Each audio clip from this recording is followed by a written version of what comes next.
इसके बाद हम लोग प्रश्नावली 5.1 के प्रश्न क्रमांक 4 के चौथे क्वेश्चन को करेंगे।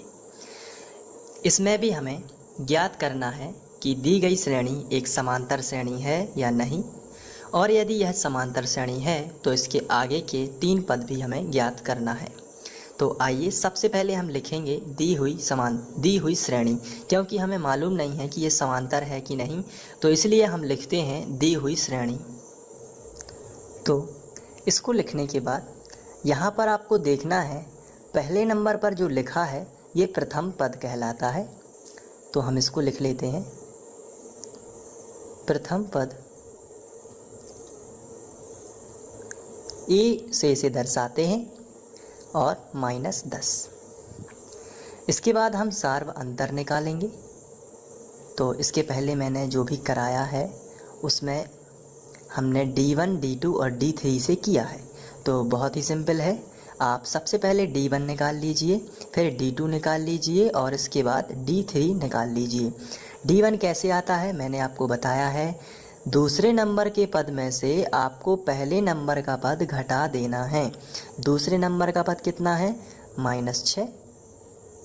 चूँकि घटाना है तो आप माइनस लगा दीजिए, और घटाना क्या है तो आंसर है पहले नंबर का पद। तो पहले नंबर का पद क्या है? -10। तो ऐसा आपको कर देना है। बराबर के नीचे बराबर लगाना है, -6 ज्यों का त्यों, माइनस माइनस का प्लस हो जाएगा और यहाँ पर ये 10 ज्यों का त्यों। अब प्लस का 10 है और माइनस का 6 है, तो प्लस का 4 बच जाएगा। क्योंकि धन की संख्या बड़ी है इसलिए 4 आपको यहाँ पर लिखना पड़ेगा। वो प्लस का ही माना जाता है, जब कोई भी चिन्ह ना लगा हो तो वो प्लस का ही माना जाता है। इसके बाद हम D2 निकाल लेते हैं।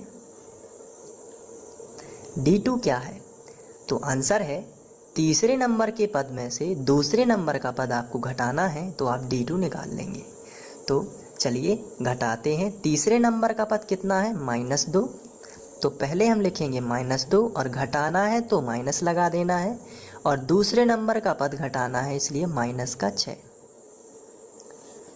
तो घटाते हैं,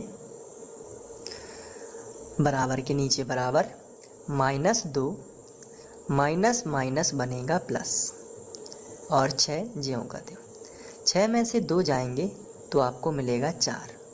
यहाँ पर D1 और D2 तो बराबर हैं। चेक कर लेते हैं क्या D3 भी बराबर होगा। तो इसके लिए हम D3 का फॉर्मूला लगाएंगे। D3 होता है चौथे नंबर के पद में से, यहाँ भी आप देख सकते हैं यही श्रेणी है। चौथे नंबर के पद में से तीसरे नंबर का पद घटा देना, यानी 2 में से -2 घटाना। तो यहाँ पर 2 में से घटाना है -2 को।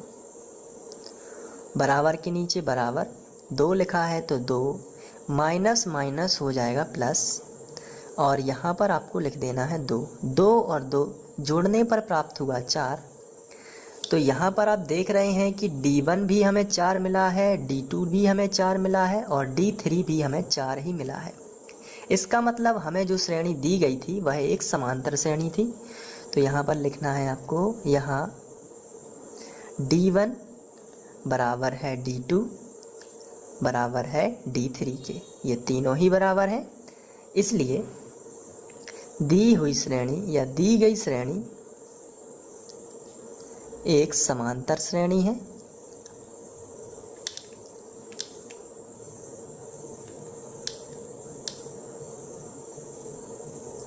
समांतर श्रेणी है। जब ये समांतर श्रेणी है तो हम आगे के पद भी ज्ञात करेंगे। तो यहाँ पर यदि हम देखें तो हमें पता चलता है कि हमें 4 पद दिए गए थे और आगे के 3 पद हमें ज्ञात करना है। आप अपनी बुक में मिला सकते हैं कि हमें आगे के 3 पद भी ज्ञात करना है। तो चलिए 1, 2, 3, 4, तो हमें 5वां पद, 6वां पद और 7वां पद ज्ञात करना है, तब जाके आगे के 3 पद ज्ञात होंगे। चलिए 5वां पद ज्ञात करते हैं। तो हम यहाँ पे लिखेंगे 5वां पद, और 5वां पद का फॉर्मूला होता है, मैं पहले भी आपको बता चुका हूँ, A + 4D। तो ए का मान आपको ऊपर देख लेना है कि कितना था। हमने प्रथम पद कितना माना था ये देख लेते हैं। तो प्रथम पद हमने माना था -10, तो यहाँ पर हम प्रथम पद लिखेंगे -10 प्लस 4, और d कितना है तो हर जगह 4 ही है d, तो यहाँ पर हम 4 लिख लेते हैं। बराबर के नीचे बराबर -10 ज्यों का त्यों, 4 चौके 16, तो यहाँ पर आपको 16 लिख देना है। फिर बराबर के नीचे बराबर 16 में से 10 जाएगा तो 6 बच जाएगा। ये है पाँचवा पद। अब आपको छठवां पद भी निकाल लेना है, तो यहाँ पर आपको लिखना है छठवां पद। ये होता है a + 5d बराबर के नीचे बराबर a का मान यहाँ से देख लेते हैं -10 ही है, प्लस है तो +5, और d का मान 4 ही है, यहाँ से आप देख सकते हैं 4 ही है। बराबर के नीचे बराबर -10 ज्यों का त्यों प्लस ज्यों का त्यों, 5 चौके 20, 20 में से 10 जाएगा तो आपके पास बचेगा केवल 10। तो छठवां पद आपको मिला 10। अब हम सातवां पद और निकाल लेते हैं।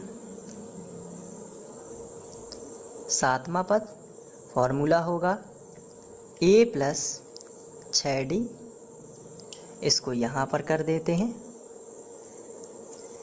a + 6d है, a का मान यहाँ पर आप रख सकते हैं कितना है, a का मान -10 है प्लस 6, और d का मान 4 है।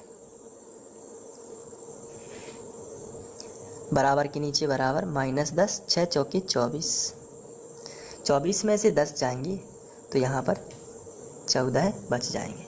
तो इस तरीके से आप इसको भी सॉल्व कर सकते हैं। Thank you.